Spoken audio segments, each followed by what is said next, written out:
Today's video will be on study tips for online classes. I'm going to be going over 3 study tips and just talking through each one. So my first tip is to establish a routine.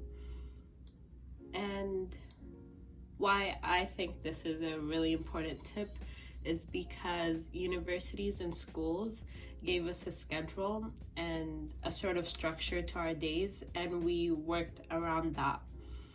Now that a lot of us lack that structure and we're home all day, it's a bit harder to get ourselves to do something because we're not physically going to our classes. I think by establishing a routine and incorporating our breaks and days off, then we could more effectively manage our time. This is going to take a lot of trial and error because no one schedule is going to fit everyone. So I think it would be very helpful to hourly schedule what you're going to be focusing on in that period of time. In other words, using the time blocking method. And I think that the best way to find out what fits and what works for you is to use these 3 questions to guide you while you're making the schedule. The first one being, when do you work best, morning or at night? I don't think everyone's a morning person, and there's a bit of a misconception that the earlier you wake up, the more productive you'll be, but I don't think that applies to everyone. And so it's important for you to know whether or not you're actually a morning or a night person. And this is the best time for you to experiment around with that. The second question is, how long can you stay focused on your studies before you need a break? Do you prefer to study for long periods of time with increments of long breaks, or short periods of time with shorter breaks? It's also important to know how many hours you could remain focused on your work, because I do think there's a misconception that the longer time you spend studying, the more you get out of it, which is completely false. You could have a 1-hour study session that is a lot better than an 8-hour study session. So it's all about using that time wisely. The third question that could guide you to better establishing a routine and schedule is, how many hours of studying can you get in a day while still being able to do other things you want to do? I'm not sure I can speak for everyone, but I know for me, I've always struggled with leaving things to the last minute. I could go the majority of the semester not doing anything and then spending the last few weeks cramming a whole bunch of information, and I don't think that's an effective way to learn things, which is the entire goal of schools and universities. The best thing to do is to establish a balance between getting to do the things you like and not studying the entire day, unless that's what you want to do, and making the time to relax, watch some Netflix, work out, and do all of these other things that are just as important for your well-being. So in summary, I think that in order to effectively go through these online classes, we need to establish a routine and create a structure to our days.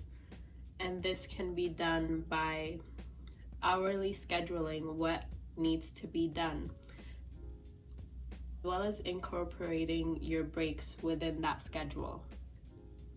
And the best way to do this is through the time blocking method. The second study tip I have is to stop taking so many notes and to put your knowledge to use. Test yourself. Although I'm a big fan of really pretty notes, I don't think they're as effective as I would like them to be. I end up spending so much time writing these really pretty notes and then not using it once the exam comes around. At least for me, it's not an effective way to ingrain this information within my mind. In order for me to figure out the holes within my understanding of things, I need to test myself. And the best way to do that is through questions.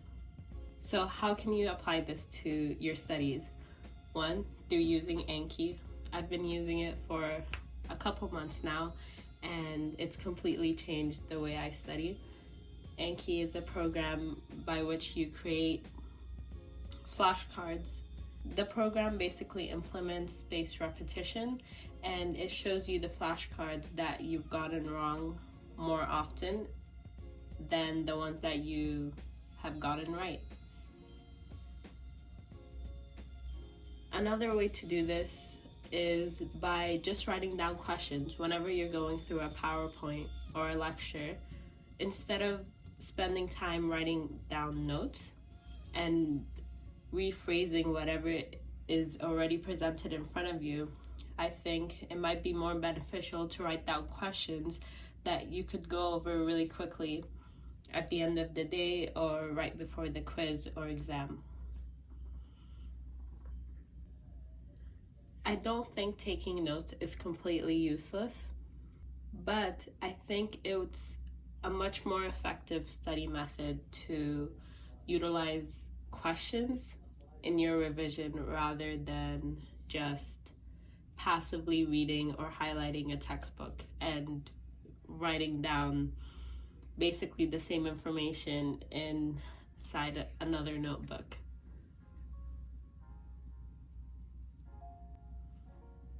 The third and last study tip I have is to hold yourself accountable.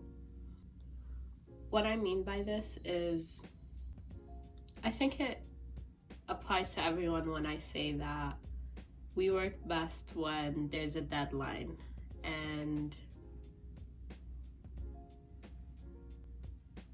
as I've said before, I've gone like weeks without studying anything, and the minute I have a deadline or a test coming up, I panic, and then all of a sudden I could really effectively cram all of this information.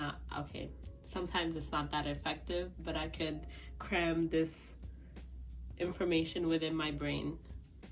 And I think a huge reason for that is the deadlines. I've been talking to my friends and checking in and seeing where they're at, and I've been sharing what I've been studying as well. In that way, I hold myself accountable because I don't want to fall too behind with my other classmates. Of course, everyone has a different reading speed, and we shouldn't all be at the same level of understanding, but as long as I'm doing something, I feel like that's an achievement. And you could hold yourself accountable in other ways, not just through checking in with other people. You could write it down. I've been using my 2020 calendar to write down the different chapters that I've gone over and the different things that I've used that day, just because there's not much planning to do. You could create a reward system. Every time you go through a chapter, you could reward yourself with an episode of your favorite TV show or a piece of chocolate. I think little things like that could, in the end, push you to do more. So these are my study tips. I hope it helped anyone who's watching this, even if it's slightly. Thank you for watching, and I hope you come back for more. Before I end, I also wanted to add this to the video because I think it's just as important. Don't be too hard on yourself. So I guess this might be a fourth tip. Yeah, just don't be too hard on yourself. It's okay if you didn't get as much studying in today as you would have liked. It's okay if today wasn't as productive as you wanted it to be. Sometimes resting is just as productive as a day spent studying if you really needed that rest. So, yeah.